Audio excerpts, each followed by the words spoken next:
Hello everyone, welcome to our YouTube channel Shiksha Alliance. Today we are going to start our daily current affairs session in which we will cover important news from several newspapers, PIB and various government sources. So let's begin our session. Our first topic is advisory board on bank fraud. तो हम जानेंगे advisory board के बारे में bank fraud को लेके।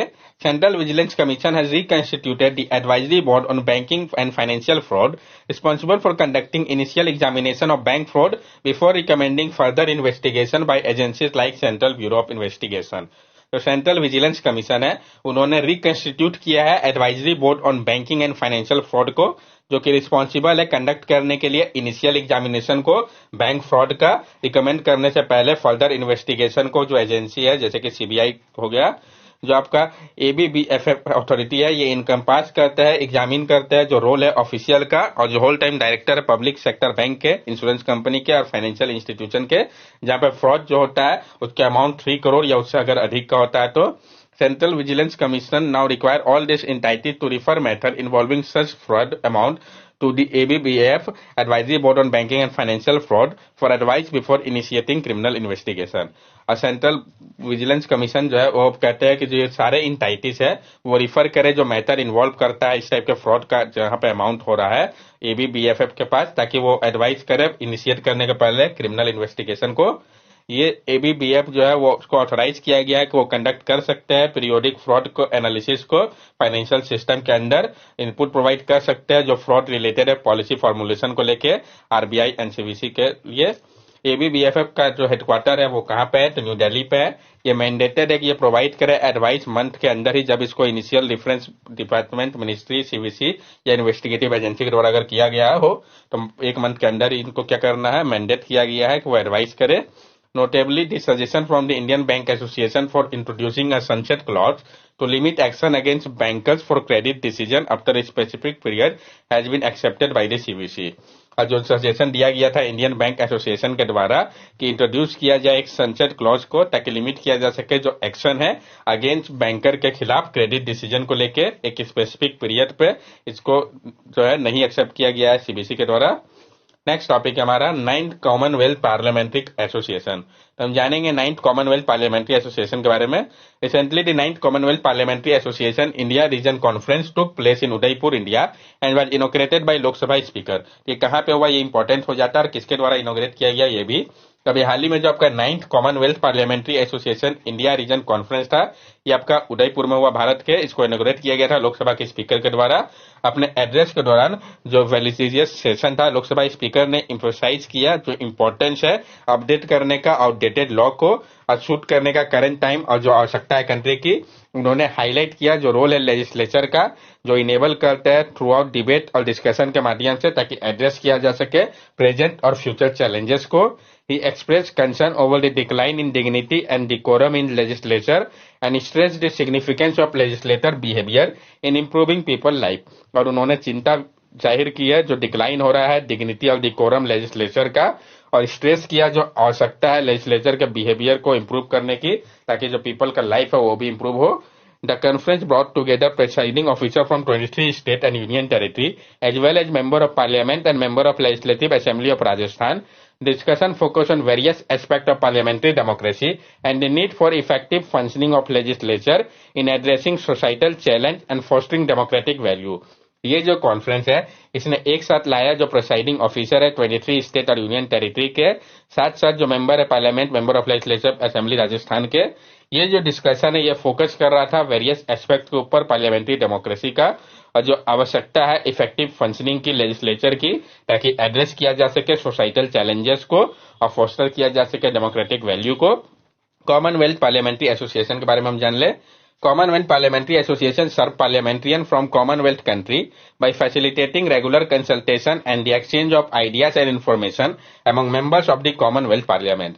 जो Commonwealth parliamentarian association है ये सर्व करता है पार्लियामेंट्रियन को कॉमनवेल्थ कंट्री का, फैसिलिटेट करता है रेगुलर कंसल्टेशन के माध्यम से और एक्सचेंज करता है आइडियाज और इन्फॉर्मेशन को मेंबर्स के बीच में कॉमनवेल्थ पार्लियामेंट के।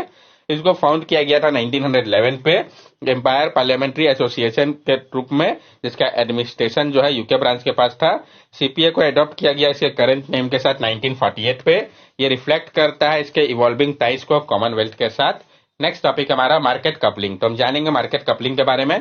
Central electricity regulatory commission CERC has release a staff paper on implementing market coupling in India's power sector. Central electricity regulatory commission जो है CERC, उन्होंने रिलीज किया है एक स्टाफ पेपर को इम्प्लीमेंटेशन को लेके मार्केट कपलिंग को इंडिया के पावर सेक्टर के लिए। What is market coupling? ये मार्केट कपलिंग है क्या? Market coupling is a process in the energy sector where bids from various power exchanges are made to determine the uniform market clearing price for electricity trading. जो market coupling है ये एक process है जिसमें जो energy sector के लिए जहां पे जो बिड होता है अलग अलग पावर एक्सचेंजेस के द्वारा इसको मैच किया जाता है डिटरमाइन करने के लिए एक यूनिफॉर्म मार्केट क्लियरिंग प्राइस को इलेक्ट्रिसिटी ट्रेडिंग के लिए। It aims to optimize transmission infrastructure use, maximize economic surplus and create simultaneous benefit for both buyer and seller. इसका मकसद है ऑप्टिमाइज करना ट्रांसमिशन इंफ्रास्ट्रक्चर यूज को, मैक्सिमाइज करना इकोनॉमिक सरप्लस को और क्रिएट करना साइमल्टेनियस बेनिफिट को दोनों ही बायर और सेलर के लिए। This process help in efficient price discovery and integration of different electricity market और geography, promoting transparency and competition in the energy trading sector. और ये जो प्रोसेस है ये मदद करता है एफिशिएंट प्राइस डिस्कवरी पे, इंटीग्रेट करता है अलग अलग इलेक्ट्रिसिटी मार्केट और ज्योग्राफी को, प्रमोट करता है ट्रांसपेरेंसी को और कंपटीशन लाता है एनर्जी ट्रेडिंग सेक्टर के लिए। CERC, Central Electricity Regulatory Commission, has introduced provision for market coupling among power exchange in the country under its CERC Power Market Regulation 2021. However, these provisions are yet to be officially implemented. जो CERC है, central electricity regulatory commission, उन्होंने introduce किया था provision को market coupling का power exchanges के बीच में country पे अपने CERC पावर मार्केट रेगुलेशन के माध्यम से 2021 पे, लेकिन ये जो प्रोविजन है वो अभी भी ऑफिशियली इंप्लीमेंट नहीं हुआ है। क्या बेनिफिट है मार्केट कपलिंग का? तो optimal utilisation of transmission infrastructure, optimal utilisation हो पाएगा ट्रांसमिशन इंफ्रास्ट्रक्चर का। Maximisation of economic surplus by considering all bid type lead to the creation of simultaneous benefit for both buyer and seller. और ये maximise करेगा economic surplus को consider करके सारे bid type को, जिसके कारण क्रिएट होगा साइमल्टेनियस बेनिफिट दोनों ही बायर और सेलर के लिए, यानी ये एक विन विन सिचुएशन होगा। इंडिया है 3 पावर एक्सचेंज। इंडिया का 3 पावर एक्सचेंज है, कौन कौन सा? इंडियन एनर्जी एक्सचेंज IEX 90% इसका मार्केट शेयर है, पावर एक्सचेंज ऑफ इंडिया और हिंदुस्तान पावर एक्सचेंज। मीटी NSAF रिसर्च कोलैबोरेशन, PIB की न्यूज है, इंपॉर्टेंट हो जाता है, जानेंगे इसके बारे में। BT NSF research collaboration. Ministry of Electronic and Information Technology has introduced its inaugural joint call for proposal in collaboration with National Science Foundation as a part of its research partnership. Ministry of electronic and information technology ने introduce किया है इसके inaugural joint call को, जो proposal है collaboration का national science foundation के साथ एक पार्ट है रिसर्च पार्टनरशिप का। The initiative is based on areas of share interest highlighted in a joint statement made by the government of India and the United States. और ये जो initiative है ये बेस्ड है वैसे एरिया के लिए जहां पे जो शेयर इंटरेस्ट है वो कॉमन है। ये हाईलाइट करता है जॉइंट स्टेटमेंट को जो कि दिया गया था government of India United state के द्वारा। The first joint call solicit proposal in the field of semiconductor research, next generation communication technology, network system, cyber security, sustainability and green technology and intelligent transportation system. और जो पहला joint call है वो solicit कर रहा है जो proposal है, जो फील्ड है आपका semiconductor research, next generation communication technology, network system, cyber security, sustainability and green technology and intelligent transportation system के ऊपर। ये जो कोलैबोरेटिव एफर्ट है इसका मकसद है एडवांस टेक्नोलॉजी को वेरियस स्टेजेस में जैसे कि prototype development, pilot stage demonstration, field deployment और टेक्नोलॉजी ट्रांसफर एक्सेलरेशन के माध्यम से इसके बारे में हम जान लें। National science foundation is an independent agency of the United state federal government that support fundamental research and education in all the non-medical field of science and engineering. Its medical counterpart is the National Institute of Health.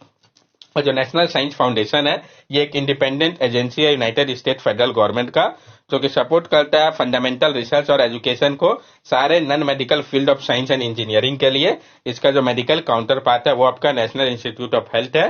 Next topic है हमारा pandemic fund for strengthening animal health system of India. PIB की news है, important हो जाता है, जानेंगे इसके बारे में हम। G20 pandemic fund has approved $25 million proposal from India's department of animal husbandry and dairying, ministry of fishery, animal husbandry and dairying. जो G20 पैंडेमिक फंड है उन्होंने अप्रूव किया है $25 million प्रपोजल को इंडिया के department of animal husbandry, dairying, ministry of fishery, animal husbandry and dairying का। ये जो प्रपोजल है इसका फोकस है animal health security strengthening in India for pandemic preparedness and response के ऊपर। G20 Pandemic Fund established during Indonesia G20 presidency, financial crucial investment to enhance pandemic prevention, preparedness and response capacity at national, regional and global level, with specific emphasis on low and middle income country. और जो आपका G20 pandemic fund है जिसको establish किया गया था Indonesia के G20 presidency के द्वारा, ये फाइनेंस करता है क्रूशियल इन्वेस्टमेंट को ताकि इनहेंस किया जा सके पैंडेमिक प्रिवेंशन को, प्रिपरेशनेस को और रिस्पांस को कैपेसिटी के लिए नेशनल, रीजनल और ग्लोबल लेवल पे, जिसपे स्पेसिफिक फोकस जो है लो और मिडिल इनकम कंट्री के ऊपर है। जो मेन कंपोनेंट है जिसको कि अप्रूव किया गया था इस प्रपोजल में वो इंक्लूड करता है कि स्ट्रेंथन किया जाए डिजीज सर्विलेंस और अर्ली वार्निंग सिस्टम को, एक्सपेंड किया जाए लेबोरेटरी नेटवर्क को, इंप्रूव किया जाए इंटरऑपरेबल डाटा सिस्टम को, इनहेंस किया जाए कैपेसिटी को डाटा एनालिटिक्स और रिस्क कम्युनिकेशन के लिए, फोर्टिफाई किया जाए हेल्थ सिक्योरिटी को ट्रांस बाउंड्री एनिमल डिजीज के लिए और फैसिलिटेट किया जाए रीजनल कोऑपरेशन को क्रॉस बॉर्डर कोलैबोरेशन के माध्यम से। इसका क्या सिग्निफिकेंस है? तो ये बियॉन्ड प्रोवाइड कर रहा है डेडिकेटेड रिसोर्स को पैंडेमिक प्रिवेंशन के लिए, प्रिपरेशनेस के लिए और रिस्पांस के लिए। ये जो पैंडेमिक फंड है ये इंकरेज करेगा इंक्रीज इन्वेस्टमेंट को, इंप्रूव करेगा कोलैबोरेशन को पार्टनर्स के बीच में और सर्व करेगा एक एडवोकेसी प्लेटफॉर्म के रूप में। ये जो प्रोजेक्ट है ये इम्पैक्ट करेगा, इसका मकसद है डिक्रीज करना जो रिस्क है पैथोजन का जो कि क्रॉस कर रहा है एनिमल से, दोनों ही डोमेस्टिकेटेड एंड वाइल्ड लाइफ से ह्यूमन को, ताकि सेफगार्ड किया जा सके हेल्थ, न्यूट्रिशन और लाइवलीहुड को वल्नरेबल पॉपुलेशन का। ये जो प्रोजेक्ट है इसको एग्जीक्यूट किया जा रहा है मिल के एशियन डेवलपमेंट बैंक के साथ जो कि लीडिंग इंप्लीमेंटिंग एंटाइटी है, साथ साथ वर्ल्ड बैंक और फूड एंड एग्रीकल्चर ऑर्गेनाइजेशन भी है। नेक्स्ट टॉपिक है हमारा Gondia Gadchiroli at most Maharashtra first elephant reserve. तो जो गोंडिया गढ़चिरौली है ये होस्ट करेगा महाराष्ट्र के पहले एलिफेंट रिजर्व को। तो कहाँ पे होस्ट किया जाएगा ये इंपॉर्टेंट हो जाता है। तो जो आपका एक प्रीलिमिनरी प्रपोजल है फिजिबिलिटी को लेकर कि स्टैब्लिश किया जाए एलिफेंट रिजर्व को गोंडिया गढ़चिरौली रीजन पे ईस्ट महाराष्ट्र के, इसको सबमिट किया गया एक रिस्पांस में जो फ्रीक्वेंट मूवमेंट हो रहा था एलिफेंट के इस एरिया में उसको देखते हुए। Given the frequent movement of elephant along the border of Gondia, Gadchiroli and Chhattisgarh, the establishment of an elephant reserve would aid the forest department in managing development more effectively. और एक frequent movement को देखते हुए elephant का जो border है गोंडिया गढ़चिरौली और छत्तीसगढ़ के पास इस्टेब्लिश करके एक एलिफेंट रिजर्व को ये मदद किया जाएगा फॉरेस्ट डिपार्टमेंट का मैनेज करने में डेवलपमेंट को और ज्यादा एफिशिएंट तरीके से। Maharashtra has a relatively small elephant population making is the establishment of elephant reserve crucial for their protection. और महाराष्ट्र में रिलेटिवली स्मॉल एलिफेंट का पॉपुलेशन है और स्टेब्लिश करके एलिफेंट रिजर्व को इंपॉर्टेंट हो जाएगा, उनके प्रोटेक्शन के लिए काफी महत्व रखेगा। The initiative followed the Maharashtra government 2020 decision to designate nearly 3,000 hectares of forest land as an elephant reserve in the Sindhudurg district, making first instance of such a reserve being established in the state. और ये जो initiative है वो follow कर रहा है जो Maharashtra government का 2020 का डिसीजन था जिसमें डेजिग्नेट किया गया था नियरली 3,000 हेक्टेयर फॉरेस्ट लैंड को एलिफेंट रिजर्व के तौर पे। कहाँ का? तो सिंधुदुर्ग डिस्ट्रिक्ट का, जो कि पहला इंस्टेंस था इस टाइप के रिजर्व के लिए जिसको स्टैब्लिश किया जाएगा स्टेट पे। यहाँ पे आप देख सकते हैं गढ़चिरौली के लोकेशन को मैप बेस अगर क्वेश्चन आया तो कि कहाँ पे ये लोकेटेड है। That's all for daily current affair session. अगर आपको हमारी वीडियो अच्छी लगी हो तो हमारे चैनल सब्सक्राइब करें, हमारे वीडियो को लाइक करें और ज्यादा से ज्यादा शेयर करें। These are our social media link. From here also you can stay connected with us and give us your valuable feedback. Thank you and have a nice day.